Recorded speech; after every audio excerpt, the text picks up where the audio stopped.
जय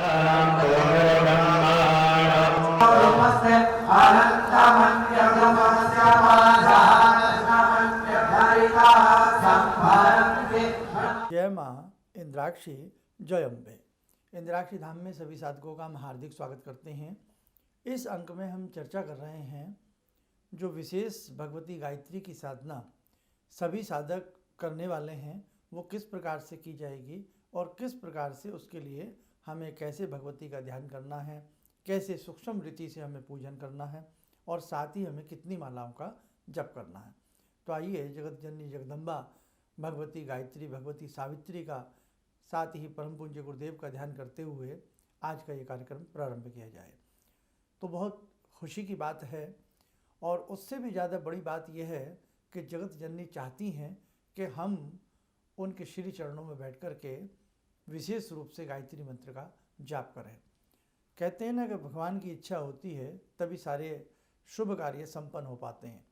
तो यहाँ भगवती की पूर्ण इच्छा है कि उनके सभी बच्चे, उनके सभी साधक बहुत अच्छे से उनकी अनुकंपा प्राप्त करते हुए इस साधना को प्रारंभ करें। तो ये साधना 1 मई से प्रारंभ होगी। ध्यान रखें, जो भी साधक इस साधना में भाग लेना चाहता है 1 मई से इस साधना को वो प्रारंभ करें। 14 माला इसमें प्रतिदिन करनी होंगी गायत्री मंत्र की। उसमें आप 7 माला शाम को कर सकते हैं, 7 माला प्रातःकाल कर सकते हैं। और यदि एक ही बैठक में आपके पास समय है तो प्रातःकाल भी 14 माला इकट्ठी की जा सकती हैं, नहीं तो शाम के समय भी हम 14 माला कर सकते हैं। नोट कर लें, 1 मई से ये साधना प्रारंभ होगी। उस दिन बुद्ध पूर्णिमा है, बहुत ही अच्छा दिन है। तो उस दिन से ये साधना प्रारंभ होकर के 14 जून तक ये साधना रहेगी। करीब करीब इसमें हमें 45 डेज़ का समय इस साधना में मिल रहा है, क्योंकि कई बार अशुद्धि भी घर में हो जाती है और उसके साथ साथ कई बार किसी को किसी विशेष कार्य के लिए भी कहीं जाना पड़ जाता है। तो उस स्थिति में मालाएं कई बार घटती और बढ़ती भी हो जाती हैं। तो इसीलिए हमने उसमें एक्स्ट्रा दिन बढ़ाए हैं। ध्यान रखें, प्रयास यही किया जाए कि 14 माला प्रतिदिन की जाए। दूसरी बात, अब जब हम गायत्री मंत्र की ये माला प्रारंभ करेंगे तो माला हमें क्या करना है? माला हमें रुद्राक्ष की लेनी है या हमें माला तुलसी की लेनी है। तुलसी या रुद्राक्ष की माला से ये जप रहेगा। और जो साधक माला नहीं जानते चलाना या जिनके पास माला नहीं है, तो हम आपको एक एवरेज टाइम बता देते हैं। गायत्री मंत्र की एक माला करने में करीब करीब 5 मिनट लगते हैं। किसी की बहुत ही ज़्यादा रफ्तार थोड़ी कम हो तो 6 मिनट मान सकते हैं, और या किसी की बहुत तेज़ रफ्तार हो तो हम 4.5 मिनट मान सकते हैं। लेकिन अब मेरी बात पर आप गौर दीजिएगा, हम क्या कहना चाहते हैं। कोई कहे कि मैं 2.5 मिनट में 3 मिनट में गायत्री मंत्र कर लेता हूँ एक माला, तो उसकी रफ्तार बहुत तेज़ है। कहीं ना कहीं आप अपने शब्दों पर नियंत्रण करें और अच्छे से गायत्री मंत्र को पढ़ने का प्रयास करें, फिर आपको उसकी गति महसूस हो जाएगी। जो साधक ये कहते हैं मेरी एक गायत्री मंत्र की एक माला 15 मिनट में होती है, तो वो गति भी आपकी बहुत स्लो है। इसलिए एवरेज जो है एक माला करने में करीब करीब भाव के साथ करने में 5 से 6 मिनट लग जाते हैं।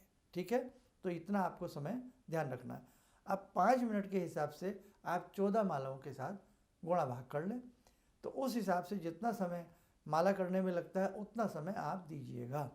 करीब करीब आप ये मान के चलें, अगर एक साधक प्रतिदिन माला से नहीं जाप कर रहा है तो कम से कम उसे 1 घंटा 10 मिनट के आसपास अपना ये जप करना ही चाहिए। 1 घंटा 10 मिनट कम से कम, ये ध्यान रखें आप। भले ही 4, 5, 6 मिनट इसमें फालतू हो जाएं तो बहुत बड़ी बात है। तो आप ये अच्छे से ध्यान रखना, 1 घंटा 10 मिनट के आसपास का समय आपको इस साधना के लिए निकालना ही है।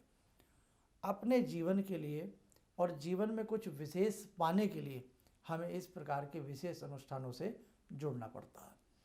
अब ये तारीख आपको बता दी गई कि 1 मई से बुद्ध पूर्णिमा, बैसाखी पूर्णिमा से यह साधना प्रारंभ होगी, 14 जून तक रहेगी। अब इस साधना के 2 पहलू हैं। एक पहलू कि जो साधक इस साधना को अपने घर पर बैठ कर के अच्छे से करें, और जब 15 जून को सोमवती अमावस्या है, तो 15 जून को यदि सोमवती अमावस्या के दिन आप जगत जननी भगवती गायत्री की ये साधना का समापन यदि इंद्राक्षी धाम में करें तो सोने पर सुहागा है। वहाँ पर भगवती गायत्री के 1008 नामों से उनका पूजन अर्चन होगा। और भी कुछ विशेष वहाँ बातें होती ही होती हैं। और जहाँ इतने सारे साधक बैठ कर के हज़ारों की संख्या में जिस स्थल पर बैठ कर के जप तप करते हैं, वो स्थल भगवती कदापि नहीं छोड़ती हैं। अर्थात जगत जननी का वास उस स्थल पर हो जाता है। और जहाँ भगवती की महाशक्ति विराजती हैं, वहाँ साधुओं की कामनाएं शीघ्र पूर्ण होती हैं।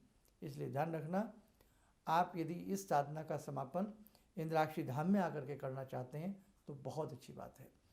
उसका समय भी हम आपको बताएंगे, क्योंकि 15 जून को गर्मी रहेगी अच्छी खासी, तो उसके लिए इस बार 11 बजे से नहीं रहेगा, 1 घंटा शायद उसको हम बिफोर टाइम लाएंगे। 10 बजे से इसका साधना का समय प्रारंभ हो जाएगा। एक पहलू तो यह है। और फिर बहुत साधक ऐसे हैं जो 14 तारीख को यात्रा में भी रहेंगे। इसीलिए इस साधना में हमने करीब करीब 5-6 दिन का समय आपको एक्स्ट्रा दे दिया है, कि ताकि किसी साधक की साधना छूटे ना। तो 14 जून में भी आपसे जितना बन सके, अगर आप सफ़र में हैं तो मानसिक जप कर सकते हैं आप अपना। बाकी सारी गाइडलाइन आपको यहाँ से यूट्यूब के माध्यम से, फेसबुक पेज के माध्यम से आपको प्राप्त होती रहेंगी। अब एक स्थिति और है, कुछ साधक ऐसे भी हैं जो बहुत दूर रहते हैं, हमारा कार्यक्रम सुनते हैं, विदेशों में रहते हैं या इंडिया में बहुत दूर रहते हैं, या यूँ कहें किसी कारणवश वो आ नहीं सकते। तो हम उनसे भी कहेंगे कि वो अपनी साधना को करें ज़रूर, और वो समापन घर पे ही बैठ के कैसे करेंगे उसका तरीका भी हम आपको बता देंगे। ठीक है, तो दोनों ही तरीके से आप अपने नाम नंबर ज़रूर लिखवाइएगा। जो साधक घर पर बैठकर करना चाहते हैं वो ये ज़रूर लिखवा दें कि हम इस साधना को अपने घर पर ही करेंगे, हम किसी कारणवश आ नहीं पाएंगे। और जो साधक संस्थान में आकर के इस साधना को पूर्ण करना चाहते हैं तो वो भी अपना नाम लिखवा दें कि हम अपने इतने साधकों के साथ संस्थान में 15 जून की प्रातःकाल पहुंच जाएंगे। अब इसके साथ साथ एक तीसरा पार्ट भी आता है। वो क्या आता है कि कुछ साधक ऐसे भी होते हैं जो साधना बहुत भाव से करते हैं, लेकिन वो मंत्र नहीं पढ़ पाते। तो उस स्थिति में आप गायत्री मंत्र का पंचाक्षरी मंत्र जरूर पढ़ें। केवल ओम भूर्भुवः स्वः मानसिक आप जाप कर लें। कितना? ओम भूर्भुवः स्वः, इतना तो आप मानसिक जाप जरूर करें। 1 घंटे का समय, 1 घंटा के आसपास का समय ऐसे साधकों को भी देना चाहिए जो किसी भी प्रकार का कोई मंत्र नहीं पढ़ पाते हैं। अब हम इस मंत्र को का प्रारंभ सुबह के समय में कितने बजे से करेंगे? हम 1 मई की प्रातःकाल जल्दी तड़के उठ करके नहा धो करके फ्रेश हो जाएं, पूर्व दिशा की तरफ बैठ करके भगवान सूर्य नारायण का ध्यान करें, जगत जननी जगदम्बा माँ गायत्री सावित्री का ध्यान करें, और उसी के साथ साथ जो भी आपके गुरु हों, जहाँ से भी आपने दीक्षा ले रखी हो, उन गुरुदेव का आप ध्यान करें, भगवान शिव का ध्यान करें। ध्यान करने के उपरांत मन में एक मानसिक संकल्प लें, या जल हाथ में लेकर के, चम्मच में लेकर के संकल्प लें, मैं इतने दिन पर्यंत 14 मालाओं का प्रतिदिन गायत्री मंत्र का जाप करूंगी या करूंगा। ऐसा आप मानसिक संकल्प लेकर के वो जो जल है वो अन्य किसी कटोरी में भगवान के श्री चरणों में अर्पण कर दें। नहीं तो आप केवल मानसिक संकल्प ले लें कि हम 45 दिन पर्यंत ये गायत्री का जप करेंगे और इतनी माला करेंगे। और आप यदि पहले दिन किसी वजह से आपको ये लगता है कि हम एक बैठक में नहीं कर पा रहे हैं, तो आप इसे 2 टाइम में भी इस जाप को कर सकते हैं। भगवान से संकल्प ले लें, धूप दीप अर्पण करके पंचोपचार पूजन कर लें। सिंपल सा होता है, और जितने भी संस्थान से जुड़े साधक हैं उन्हें तो अब षोडशोपचार भी आता है। तो आप प्रतिदिन चाहे पंचोपचार पूजन करें, चाहे षोडशोपचार पूजन करें, भगवती को धूप दीप आदि अर्पण करके और नमन करके, नमस्कार करके, फिर आप माला ले करके गौमुखी में या बिना गौमुखी के भी आप गायत्री मंत्र को बहुत प्रेम से सूर्य भगवान का ध्यान करते हुए कमर सीधी रखें। जो साधक ज़मीन पर नहीं बैठ पाते हैं आलती पालती मार के, वो किसी पीढ़ा पर, किसी चेयर पर, उस पर कोई कंबल या आसन का बिछा लें और उस पर वो बैठ करके अपना वो भी जाप कर सकते हैं। जाप छूटे ना। भगवान आपकी व्यवस्था को समझते हैं, भगवान आपकी कमजोरियों को समझते हैं। इसलिए आप बस भजिए, भगवान का भजन करिए। और ख़ास तौर से अनुष्ठान तो जीवन में हमें जरूर करने चाहिए। ये अनुष्ठान ही हो रहा है, ऐसा मौका जीवन में बार बार नहीं मिलता। तो ध्यान रखना, इस प्रकार से गायत्री अनुष्ठान के इस महासागर में जो भी साधक डुबकी लगाएगा, जन्मों जन्मांतर के उसके कष्ट दूर होने वाले हैं। आप देख लेना, 4-5-6 दिन में ही आपको अंदर से महसूस होने लगेगा। इसलिए ये मौका बहुत कम मिलता है। जीवन में हम मनोरंजन में अपना समय खो देते हैं, जीवन में हम जागने में, मोबाइल देखने में, गपशप लड़ाने में जीवन में बहुत सारा समय खो देते हैं। लेकिन सामूहिक साधना या कोई अनुष्ठान या शुभ कर्म करने का मौका जीवन में बहुत कम आता है। इसलिए ऐसे मौक़ों से हम बिल्कुल भी वंचित ना रहें। और एक चीज़ हम आपसे और प्रार्थना करते हैं कि जब भी इस प्रकार के अनुष्ठान इंद्राक्षी धाम की तरफ से होते हैं, आप स्वयं भी भाग लीजिएगा। अपने मित्रों में, अपने जानकारों में, सह संबंधियों में भी आप इस प्रकार के अनुष्ठान का जिक्र करें। अगर वो 14 माला भी नहीं कर सकते तो कम से कम उनको राय दीजिएगा, आप 3 माला करिए, 1 माला करिए, 5 माला करिए। ताकि इससे क्या होता है कि विश्व में आज कैसी अराजकता फैली हुई है, कैसी उदासी छाई हुई है, कैसी अशांति फैली हुई है। आप जो ये जप करेंगे ना, इसका पर्यावरण के ऊपर एक बहुत विशेष प्रभाव पड़ेगा। आपके मानसिक मन पटल के ऊपर इसका बहुत बड़ा प्रभाव पड़ेगा, आपकी आत्मा के ऊपर इसका बहुत बड़ा प्रभाव पड़ेगा। और साथ ही साथ पूर्व जन्म में जो भी हमने कई बार बुरे कर्म करे होते हैं, कई बार हम जीवन में बड़े परेशान चल रहे होते हैं, आर्थिक रूप में, मानसिक रूप में, शारीरिक रूप में, आप देख लेना इस अनुष्ठान का एक दैवीय प्रभाव आपके ऊपर आने वाला है। इसलिए स्वयं भी इस अनुष्ठान से जुड़ें, औरों को भी इस अनुष्ठान से जुड़ने के लिए आपको प्रेरित कर रहा है। भगवान का नाम आप जितना साधकों से जपवा सकें उतना ही कम होता है। और आप एक नेक काम कर रहे हैं, आप एक शुभ काम कर रहे हैं, आप एक अच्छी पहल कर रहे हैं। इसमें शर्माएं ना, संकोच ना करें कोई क्या कहेगा।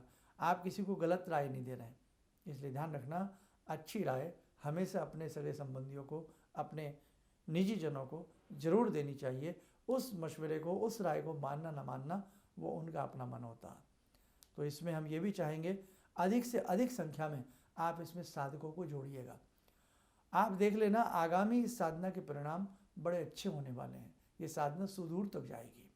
और बाकी मैं आपको प्रतिदिन के हिसाब से कुछ न कुछ इस साधना के बारे में बताता ही रहूँगा। आज तो केवल इस साधना में हमने इतना इंडिकेट किया है। यह साधना 1 मई बुद्ध पूर्णिमा से प्रारंभ हो जाएगी। शुक्रवार का दिन है, बहुत अच्छा रहेगा। और ये साधना 14 जून तक रहेगी। 15 जून का इंद्राक्षी धाम में आयोजन है। आप सहपरिवार, सहमित्र मंडल आप पधारिएगा। सुबह 10 बजे आने का आप लोग सभी प्रयास कीजिएगा। दूर से आने वाले जो साधक हैं वो भी संस्थान में संपर्क करते रहें। और जिन्हें इस अनुष्ठान को करने में कोई असहजता महसूस हो तो वो भी संस्थान में आप लोग राय ले सकते हैं कि आप कैसे करें, क्या करें। आपको पूरा सहयोग इस साधना के लिए, भगवती गायत्री की साधना के लिए आपको हमारे संस्थान से ज़रूर मिलेगा। उसी के साथ साथ जो भी साधक संस्थान से जुड़े हैं, इंद्राक्षी धाम से जुड़े हैं, जिन्होंने पहले भी गायत्री साधना एक बार हम लोगों ने कराई थी, आप लोगों ने करी थी, तो आपको उसके नियम संयम बहुत कुछ पता होंगे। तो आप भी अपनी तरफ से अपने जो भी आपके सहजन हैं उन्हें इस साधना को समझाने में आप कतई भी कोताही न बरतें। उन्हें अच्छे से इस साधना के बारे में समझाएं, इसके परिणाम के बारे में बताएं, इसके लाभ के बारे में बताएं। गायत्री मंत्र बहुत ही अच्छा मंत्र है। गायत्री मंत्र कामधेनु के समान है। इसलिए ध्यान रखें, इस गंगा जल की डुबकी में आप सब डुबकी लगावें, पुण्य के भागी बने। और गायत्री मंत्र एक बार साधक अपने जीवन में जरूर करे। और बहुत लोगों के मन में ये भी आ सकता है कि हमने गायत्री मंत्र से दीक्षा नहीं ली है, तो आप ये ध्यान करें, परम पूज्य गुरुदेव का ध्यान करें, इंद्राक्षी धाम का ध्यान करें, भगवती गायत्री का ध्यान करके अपनी साधना को प्रारंभ करें। किसी प्रकार का कोई इसमें संशय मन में न लाएं। करीब सारी चर्चा अनुष्ठान के बारे में इस अंक में हो चुकी है। और इसी बीच में 10 मई को अष्टमी है, रविवार का दिन है। जो भी आसपास के साधक 10 मई को अष्टमी के दिन भगवती जगत जननी जगदम्बा माँ इंद्राक्षी के दर्शन करना चाहते हैं तो आप लोग जरूर आइएगा। और कहीं ना कहीं जब भगवती के दर्शन होते हैं और वहाँ पर एक गोष्ठी भी होती है, चर्चा भी होती है, भगवती का गुणगान और संकीर्तन भी होता है, तो ऐसी स्थिति में जब आप भाग लेते हैं तो पुण्य का उदय होता है, पापों का शमन होता है और साथ ही संकटों का निवारण होता है, भगवती का शुभ आशीष प्राप्त होता है। तो जो भी साधक 10 मई को आना चाहता है या ये जो गायत्री अनुष्ठान कराया जा रहा है, गायत्री पूजन कराया जा रहा है, इसमें जो भाग लेना चाहता है अपने अपने हिसाब से आप हमारे संस्थान में संपर्क करके आप अपना फ़ोन नंबर, मोबाइल नंबर और कितने साधक इस साधना में भाग ले रहे हैं ये ज़रूर आप लोग नोट डाउन करा दीजिएगा। और बाकी हम पूरा प्रयास करेंगे कि सहज से सहज तरीके से आपको इस साधना के बारे में हम बताएं और आगे डिटेल में भी इस साधना के बारे में हम पूरी जानकारी आपको अपने जितने भी हमारे प्लेटफॉर्म हैं उनके माध्यम से हम आपको बताते और समझाते रहेंगे। चलिएगा, आप लोग स्वस्थ रहें, सुखी रहें। इन शुभकामनाओं के साथ हम अपनी वाणी को विराम देते हैं। जय जय अम्बे। किसी भी समस्या के समाधान के लिए मिले प्रसिद्ध हस्तरेखा एवं वास्तु विशेषज्ञ प्रोफेसर धर्मेंद्र शर्मा जी से। नोट: शिविर में भाग लेने हेतु एवं व्यक्तिगत रूप से मिलने के लिए कॉल करने का समय सुबह 10 बजे से शाम 6 बजे तक। हमारे विभिन्न ज्ञानवर्धक कार्यक्रम देखने के लिए आप हमें अभी सब्सक्राइब करें, बेल आइकन को प्रेस करें ताकि आप देख सकें हमारा कार्यक्रम सबसे पहले। और अधिक जानकारी के लिए फेसबुक पेज को लाइक करना न भूलें।